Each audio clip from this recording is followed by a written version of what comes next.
And just a few things I want to say before I start. Obviously, we're in the midst of a global pandemic and we're here connecting to each other online, which is sometimes tricky. In my case, we had what I now know was a derecho storm, and I had no power for 5 days last week, and I still don't have Wi-Fi. So I'm grateful that the hotspot through my cell phone has been working. I'm not looking forward to finding out what that's going to cost me in terms of data. I also am having work done on my house. It's a very old brick house, and so who knows what's going to happen, but we'll do our best to have this conversation and complete it. And I'm always happy to continue to follow up the conversation with people and answer any questions as we go along. Okay, now I'm sharing. There we are. All right. So I am going to share with you my experiences and my story with the hope that some of you will find this useful as you develop your own narrative for your own scholarship. I think that it's absolutely critical that our discipline in supporting and developing all of us as scholars is open to the varied kinds of scholarship and knowledge that we bring to this work. I'm just going to tell you a little bit about myself. This is Hillsboro, Oregon, where I grew up. Hillsboro is west of Portland. It was what I thought at the time before I moved to Iowa, a small town of 20,000 people. It was kind of fun looking at this map because you can tell it's a rural, or was a rural agricultural community at the time. We've got Farmington, Blooming, Forest Grove, North Plains around it. When I grew up in Hillsboro, it was rural enough that when with a lot of small family strawberry farms, when the strawberry crop came in early, they canceled school for the year because they needed the kids to work in the fields. Fortunately, I had a very severe knee scraping injury as a child, somehow at the beginning of every summer, so I never had to go pick strawberries. But it's now a high-tech, now that Intel and Tectonics are there, a high-tech exurb of Portland.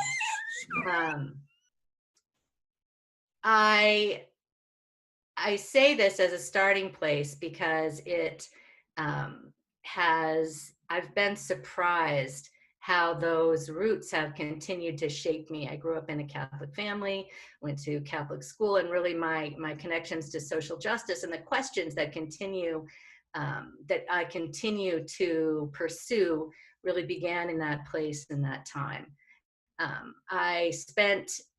So I went through, I just said, Catholic school, went to college, and immediately found out about feminism and came out as a lesbian and realized that I didn't want to sit and talk about social change and injustices, but instead I needed to work as an activist. And so I dropped out of school after 2 years and went to work in the women's movement, specifically in the domestic violence movement, doing outreach in rural communities around Hillsboro, in doing outreach to really some of the most disenfranchised folks, doing outreach particular to lesbians living in domestic violence situations in rural communities. And so I did that for a number of years, and it really began my interest in housing because the programs that I used at that time to get women into, from shelter into more stable living situations, those programs don't exist today. And as I moved forward and continued to follow other paths, that question stuck with me as well, right? So how is it that marginalized, disenfranchised, people who are suffering from violence and oppression, how are they finding home, right? What are we doing to support them? So this is my zigs and zags bullet point there. And so I finally realized that the world had become a bleak place, living with these stories of violence day in and day out. And I was ready to find a different way to really go from what I called the revolution, one woman at a time, to trying to affect more systemic change. So I went back to school at Portland State University and studied environmental studies and studied community development. And really that's where I found planning. Coming from Oregon, planning was always part of the landscape, part of our shared heritage there, right? People have bumper stickers about planning in Portland. In Oregon, it was shocking to me to move other places and find out that wasn't the case. So then going to graduate school, going back to school and then going on to graduate school and realizing that these questions were really the work that I wanted to do. But these questions grounded in the communities and in the lived experiences, in people's lived experiences. When I graduated, so all throughout graduate school, and again, I'm gonna try to go through this quickly, but I'm trying to do this to put together kind of my context and narrative, so then I can talk about how I've then explained it in my dossier and in my narrative, and really use this to shape how I see my own scholarship. Throughout graduate school, and I think this is the case for many of us who do community-based work, I was doing my classwork, right, but I was also doing research, community-based research. So really, there hasn't been a time since I left school, since that first dropout in 1990, where I haven't been engaged in doing community work. And my experience in graduate school was that I had the kind of community-based, what now I would call community-based scholarship, right? But my community-based activism, I work with communities. And then I had the classroom work and the school work. And I was thinking about these things and how they came together, but it was really two separate tracks, right? And those two tracks have always been a part of my experience. And I really believe that this split creates significant challenges for folks who are doing community-based work. For those of us, many of us, I think as planners, as particularly folks who are interested in social change, we have the work that's engaged with communities, and then we have this idea that there's this other kind of work that we need to be doing too, this other kinds of scholarship. And so hopefully what the story that I'm telling today is about how to bring those two things together, right? And how that really becomes who you are as a scholar, and telling that story of who you are as a scholar is critical. All right, so graduate school, working in communities, largely in West Oakland, and doing my research, my dissertation research, which is looking at the redevelopment of public housing. And so I go on the job market. And what I learn, I'm going on the job market before marriage equality. And I learn, I'm getting emails from places like University of Michigan, and I'm learning that there's a lot of places I can't go, right? That as a lesbian, my family isn't going to be safe, and I can't go to a state that doesn't have marriage protection, marriage equality. And so what state at that time had marriage equality? The great state of Iowa. I think it was quite a surprise to my wife when we ended up here, because I was like, Michigan, there's this job at Michigan, apply to Michigan. And she said, no, you can't do that, because at that time, Michigan had some of the worst same-sex family law in the country. And I said, well, then where can I go? And she said, Iowa. So here I am at Iowa State University. And Iowa is important for a couple of reasons, and this is the end of the context, and then I'll move on to the narrative itself. Iowa State University is the original land-grant institution, right? And so what that means is that community work is important, right? We are constantly being asked to explain how our effort as a university contributes to the state of Iowa. So that was an unexpected blessing, right? A land-grant institution makes complete sense for me, because I'm actually expected to have those different elements, right? I'm expected to be engaged in this place, in this state, and to be doing my other kinds of scholarship. Iowa is also an interesting place. Coming from the West Coast, and in particular from California, government's been broke for a long time in California, right? And there's a lot of nonprofits really that do a lot of the work of government and a lot of the work of planning. Well, here in Iowa, that's not the case. So we have the university, we have government, and although this is a place with an largely anti-government rhetoric at times, government does a lot. It does a lot of what people need. And then there's extension. What there is not a lot of is nonprofit institutions. And so when I moved here to a new place as a community-based scholar, I started building relationships, started looking for these nonprofit organizations, and there were very few, right? And so this is an important part. I'm going to circle back to this outreach and these building networks, because this is part of the work that we do. This is part of our scholarship. And so that added time to learn how to connect to communities, which is the other challenge in this work. And Oh, the other thing, which maybe isn't as important, but it's just something that I'll share, is that this is not a talky place. I come from the West Coast. I tell my students in the West Coast, we talk about our feelings like you folks talk about the weather, right? Like it's not personal, it's not private. It's Oregon, right? Has all of these collaborative conversations, and that is not the way things are done here as well, right? So you have to work within the context of the particular place you are. All right, so that's who I am. I'm from Hillsborough. I moved, worked actually as a carpenter for a while with my zigs and zags, or tried to, came back to school, focused on communities, focused on poverty, and found myself in Iowa as a lesbian and as a parent at a land-grant institution. So then it comes time for the dossier. Now, maybe a few more things I should say about my work at Iowa State is that I was hired initially to teach studio, graduate studio, and I was one of the only people on our faculty that had never been a practitioner, but I said sure, right, because this is part of that element of my work that's engaged in communities, and it really gave me a tremendous opportunity to start building relationships. And again, those relationships had to happen through government and through just individuals within the community itself. The challenge was how to start to build some kind of network of folks to engage with in a place that had very few organizations, nonprofit organizations. Those grass tops didn't really exist. And as I was moving through my years as assistant professor, teaching the graduate studio, which I really taught as an applied qualitative methods class, right? So this means that one semester I had 30 community meetings, right, on top of a full teaching load. Another semester we had 800 conversations in a neighborhood of about 3,000 people. This is work that I'm tremendously proud of, but it is not work that provided me with the time to create traditional scholarship, right? Because what we all know, as whether you call yourself an activist scholar or a community-based scholar, and I found myself a little bit uneasy that I had identified myself as an activist scholar. I'm like, am I? I don't know if I am. Maybe I spend too much time. Like, don't worry about that. Don't worry about that. Like, go with what label, what words, right? What captures your sense of your own scholarship and the way that you engage. It's going to change. It's going to look different next week. It's going to look different next month. It's going to look different next year.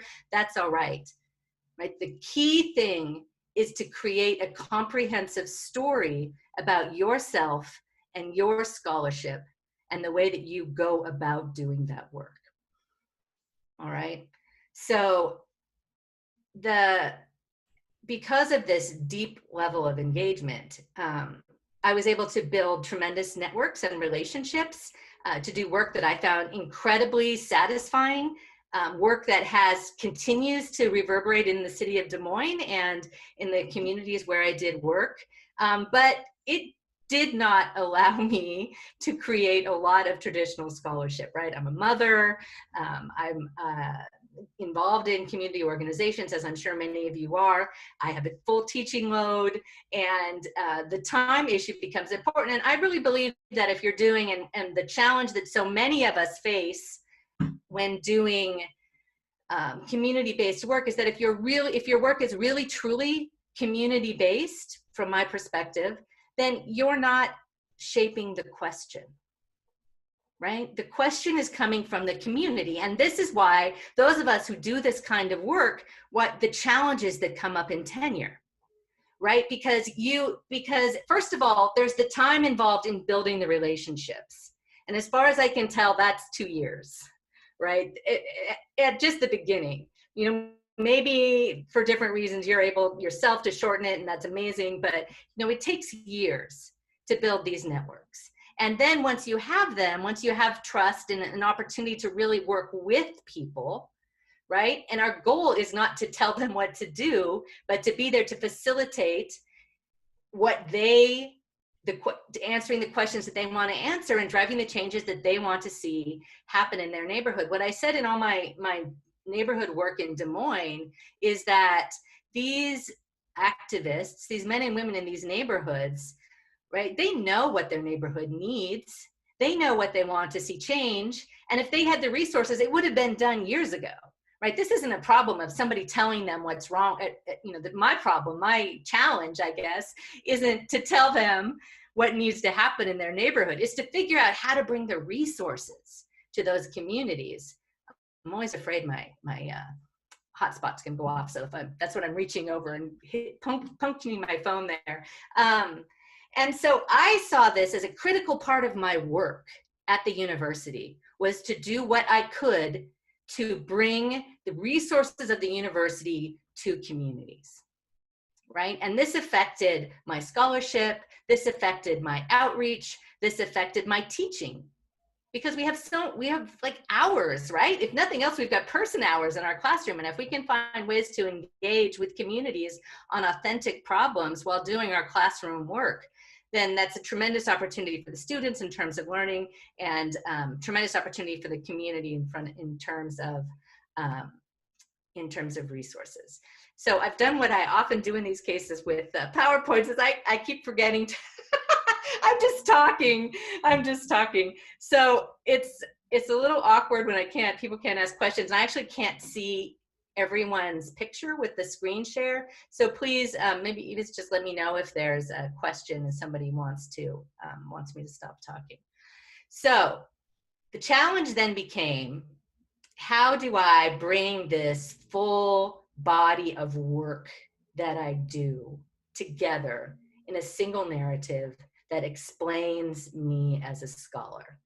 So I'm an activist scholar because I'm an engaged scholar, right? My work is about supporting community voice, about bringing resources to communities for the purpose of transformation and change, right? So these are my opening lines from my dossier and how I explain this. As an activist scholar in the field of planning, I am driven by the challenge of creating places that are more just and more inclusive for all people. I define planning as the deliberate collective regulation of land and resources over time. Drawing from this definition, my scholarship interrogates modes of deliberation and regulation while investigating the role of planning in the production of space.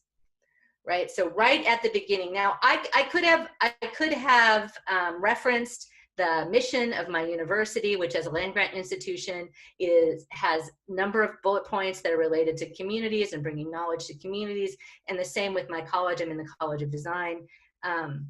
But I began with a very clear statement of why I'm doing this work, right? That it's about change. Everything that I do is about facilitating change.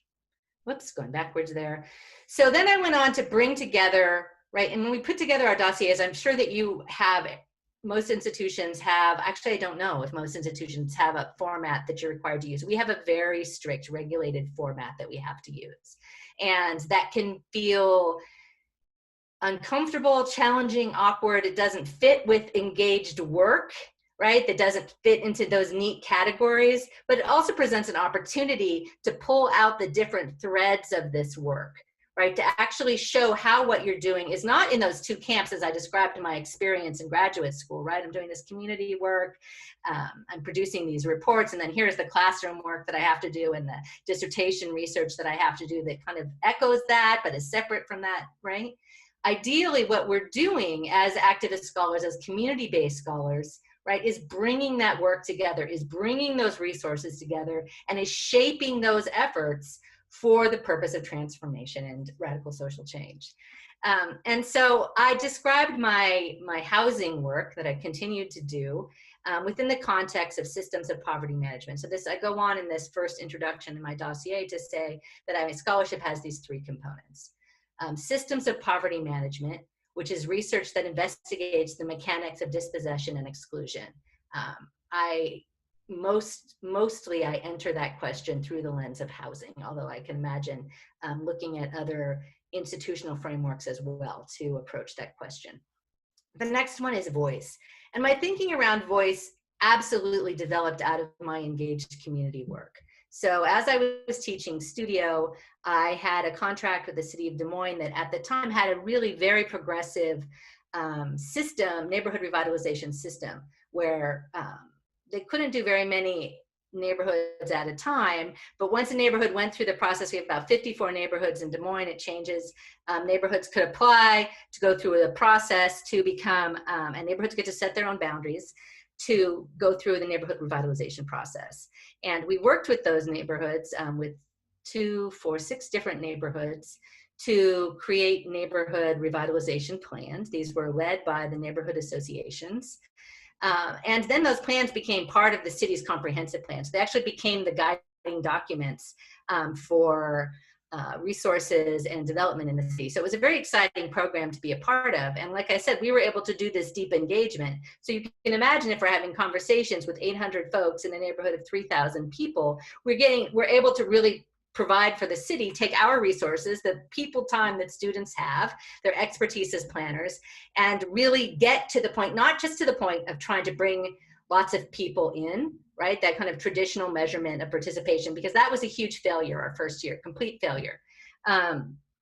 People don't come to public meetings, as we all know, right? And in particular, not when you're working in neighborhoods where people can't get to the meetings. We did all the best. We did all the best practices, everything we could to get folks to those meetings, but it didn't work.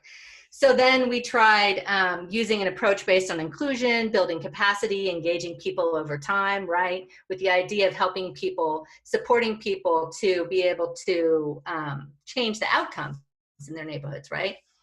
And ultimately, and to be, like I said, engaged over time. And so finally, after several years of doing this, what I began to recognize was our critical, really our critical role was what I describe as voice, which is, yes, to engage as many people as we can, but in the places where they live, where they are, where they have their lives. So we had students at the gas station, right, on folding chairs on the corner outside the Get and Go. They went to football games, they went to churches, they went to all of the businesses in these neighborhoods. And the goal for voice then being not just to bring in many people and not just to affect the outcomes, but actually to be able to circle back to the beginning and change the questions so that the questions themselves were from the neighborhood, were from the community, were from the marginalized groups that we were working with, right? Because the questions are often couched in the voice of power. And so our goal then, and my goal in doing applied research and outreach projects, was to engage directly with marginalized communities, to focus on the good work they were already doing, and then how we as planners or as a university can bring resources to those efforts to affect change. And then finally, teaching and learning. And for me, this has been a really critical piece, is because of how I view power, and because my fundamental life purpose is to change systems of power. My scholarship is focused on understanding and, again, affecting relationships of power. Then for me, that means how I teach is different, right? And that I have to bring this work into the classroom. Iowa State University also supports the scholarship of teaching and learning equally with other kinds of scholarship, which meant that there were opportunities to do research related to teaching and learning. I teach using a team-based learning pedagogy, and I've been involved for several years with some colleagues in engineering on research looking at how to improve the fairness of the peer review process. So these three elements: systems of poverty management, voice, and teaching and learning. And that became then the core framework of my scholarship, right? Because as an activist scholar, I'm interested in understanding systems of oppression. As an activist scholar, I'm interested and really dedicated to supporting the voice of the communities where I do this work, right? And bringing that back in to change my work. And then as a teacher, as an educator, how I conduct my classrooms is absolutely essential and part of this work. So that then shaped three questions. And these questions became important in how I put together the rest of the narrative. For systems of poverty management, it's how do the everyday practices of planners and planning institutions shape the distribution of poverty and opportunity. With voice, the question is how do we create inclusive planning processes and inclusive communities? And in terms of the scholarship of teaching and learning, how do we educate for justice and inclusion? And so I used each of those questions then to shape those sections in my dossier. Again, the goal is to create a comprehensive narrative, right? To take everything that you do, because I know you're thinking about these things. I know you are. I know you're bringing it into your classroom and thinking, how do I want to put this class together? How do I want to interact with my students? What do I want my students to take away as future planners, right? How do I want them to go about doing their work? So every part of what you do, it isn't in those 2 or 3 or 4 categories, right? The goal of the narrative is to illustrate the connections and the ways that you bring all of this together to be the scholar that you are. And your set might be different. Maybe you can't call out outreach as a separate category. We're required to have outreach as a separate category. And so you're going to need to think about how to include that into the more traditional research category. But it's important to show those connections because I know you're thinking about it. I know it's part of your work. So I use this quote from Bell Hooks, and I see that autocorrect capitalized her first name and I didn't catch that. The classroom remains the most radical space of possibility in the academy. So I use that then as a lens to talk about how I teach, what I teach, right? Then I'm teaching social justice for planning, neighborhood revitalization, even the theory classes and the way I teach the theory classes and housing all revolve around these sets of questions. And then, like I said, also I've become involved in scholarship related to teaching as well. I put together this model for engaged scholarship because I have active classrooms.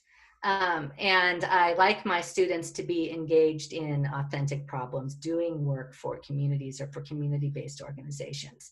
And so I'm also in the College of Design, and graphics are expected. They're expected in your dossier. And while there's a tradition in my department of putting in pictures of your articles, which I think is pretty clever. I was trying to up it a little bit. And as I had spent a number of years peddling the work that I do and around the university as I was building partnerships within the university. A very exciting effort at one point, actually a calculus class that was also using team-based learning, used one of the goals from one of the neighborhoods where I did work, which was around weatherization. They did their calculus work to calculate different problems related to weatherization for homes that could then be translated into what do they need in terms of insulation, right? So I came up with this model. The discovery is that initial work that we're doing, where we are just bringing folks together and trying to support those the surfacing of what folks want, what's happening here, learning the community, building networks. This is part of the work, and this is part of the work that you need to document.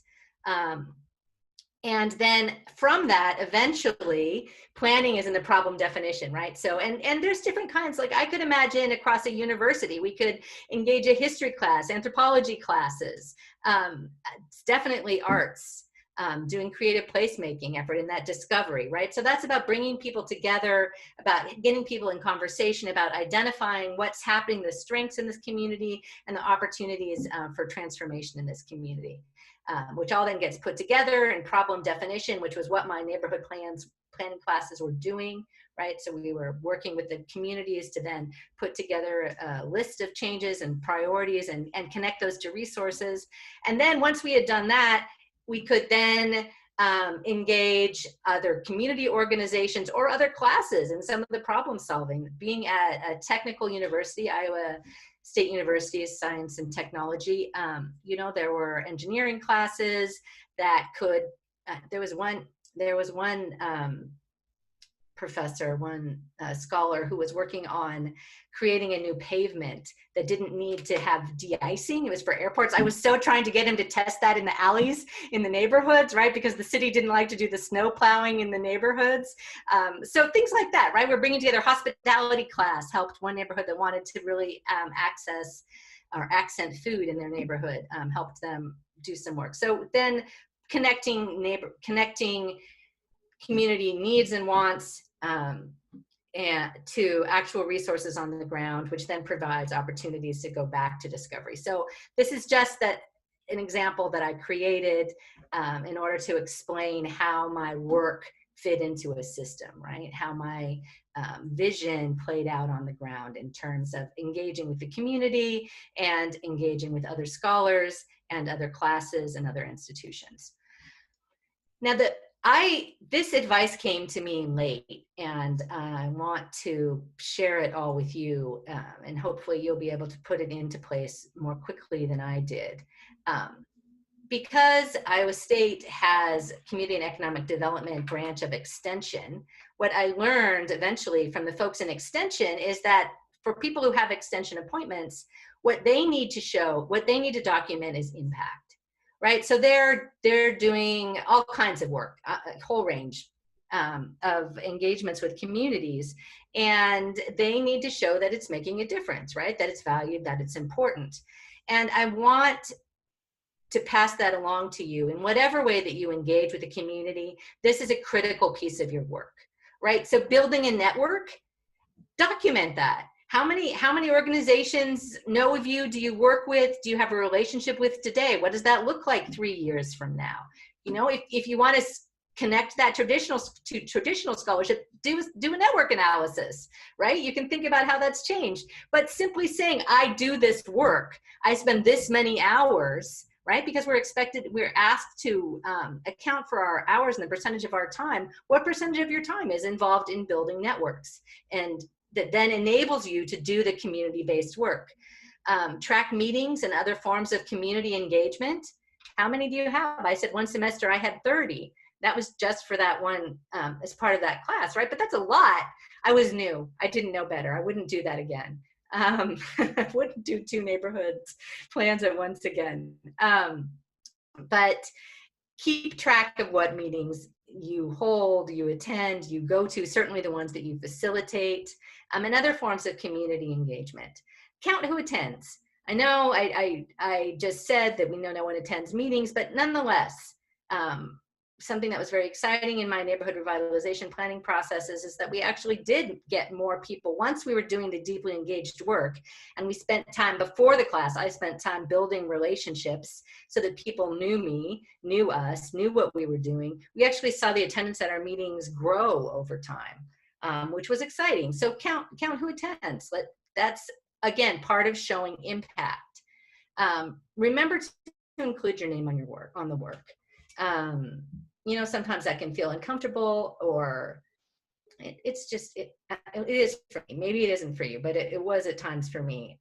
But even if it's my students did this plan under my supervision, right? But this is again documenting impact. So including yourself there as a sponsor, as a participant, however you feel comfortable identifying yourself, but make sure to put your name in there as part of that work. Here at Iowa State, and I think most institutions have an e-repository connected with their library where you can put those documents and make them available online. I am shocked. I promise it's not me. I'm not downloading them. It is not my dad. But this work, it's again part of sharing knowledge, right? Really with communities and with not the traditional. We're not just in conversation with each other. So talk to your librarian who's in charge of that. Make sure that all of the documents that you create, and even some of the other work, students' posters at Iowa State, we can include in that as well. And so that's part of documenting impact. Getting in the news, both our university publications as well as the college publications, and then eventually the Des Moines Register, right? These different publications have all reached out to me, and sometimes they feel silly or uncomfortable maybe, or they don't seem important. But this is all part of getting out the word. And I obviously, I'm sure folks do social media. I can't speak to that. That's not my strength. But your reports are critical scholarship. And that's the other piece of the time delay or the challenge for those of us who are doing community-based work.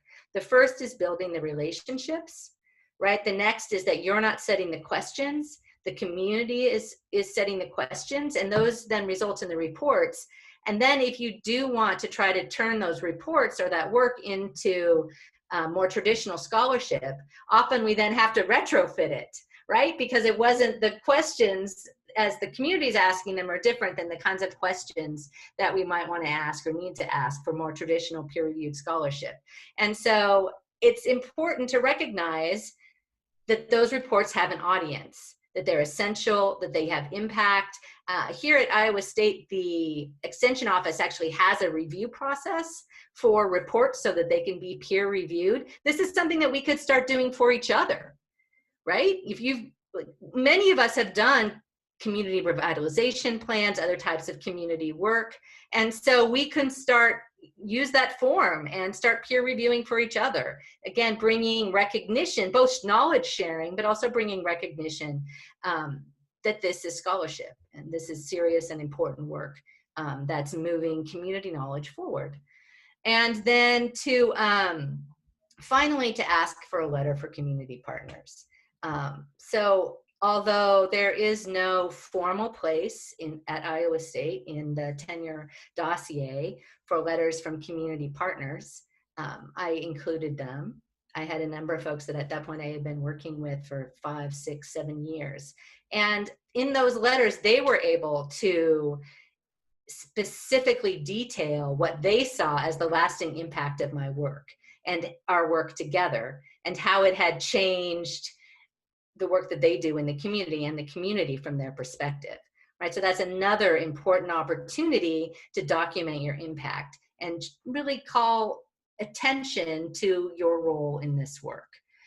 So it's absolutely, of course, essential to recognize that so much of the brilliance of this work rests with the communities, right? And the folks who have the lived experience that are telling us what needs to happen. But at the same time, our role is important too. And we bring with us our own kind of knowledge and learning. And I think that the energy and the magic, the rainbows and unicorns happen when that comes together, right? So ask for your community partners for those letters and that opportunity to share what your work has meant to them. So I'm going to try to talk quickly here so we have time for conversation now. And I just want to focus on this for the last bit here for this outreach section. So I talked about those three posts, foundations that I built my argument about my work as an activist scholar on top of, and then explaining throughout, really weaving throughout the rest of the dossier, how those threads play out in each element. So we have research, which is considered to be the more traditional scholarship. We have service, of course, teaching, and outreach is another element. And so this is, I just wanted to share with you how I made those connections explicit in my outreach. We're asked to share our accomplishments and impacts. And I said my outreach work can be divided into 2 categories. One, outreach as pedagogy, so tying it back to the teaching, and then outreach as community-based research, so tying it back to that research category, right? With service, circle back to your networks, right? This is when you again want to highlight the work that you're doing with organizations. Even if your role isn't formal, if you're there advising or facilitating, whatever your role might be, call that out in your service. It's an important part of that. And then we're asked to report other external measures of excellence and impact. And I said my outreach work in Des Moines has helped me develop a local reputation in issues related to equity, neighborhood revitalization, and housing. And then I went on to talk about invited talks, times where I served a role as a public scholar. I was able to fund students because many of these projects, because they were through the city, which really was just a lovely, unique opportunity. So that enabled me to fund students as part of that work, and then other kinds of products that we created, reports, databases, whatever is the outcome of this work that you're doing, then you want to make it explicit. And so the last thing that I want to say in my final slide here, let's see if I'm going to have to shrink you all so I can actually read it, is to end by asserting the necessity of your voice and your vision as a scholar. And the way that I ended my narrative is by saying, all scholars stand on the shoulders of giants, those thinkers whose work shape our discipline and exerts great influences on the future work in the field, and I am no exception. However, my primary endeavor as an activist scholar is to stand shoulder to shoulder with the voiceless, marginalized, and oppressed people who inhabit poverty places and other spaces of injustice. My work recognizes the significant knowledge embodied in their lived experience and the transformation that is possible when the two types of knowledge are brought together to create something new. And then I went on to say, as I do this work, what I imagine the next part of my career will look like. All right. And then in summary, then, what do I have here? 7 points to take away. It's important to know your context. And mine is about being at Iowa State, about being in a place where extension and outreach is important. Tell a complete story, right? So each element of what you do, find a description, a phrase, a label, a name, a title that captures that full body of work that you do, and then bring in all aspects of what you do and explain why it makes you the scholar that you are. Demonstrate impact, don't be afraid of media. I guess I could add, don't be afraid of social media, but I am afraid of it. Include and honor your partners in the communities. Anticipate questions, right? Because not everyone's gonna buy this story, and that's part of the process. And so get ahead of that. As much as you can, get ahead of that. And where you feel that someone might challenge part of that work, then anticipate it and provide an answer in the narrative. And then finally, remember the necessity of your vision. We absolutely need your work. We need your vision, and we need your scholarship. And I'm sure, I have confidence that your committees will see that as well. So that's my full presentation. Any questions?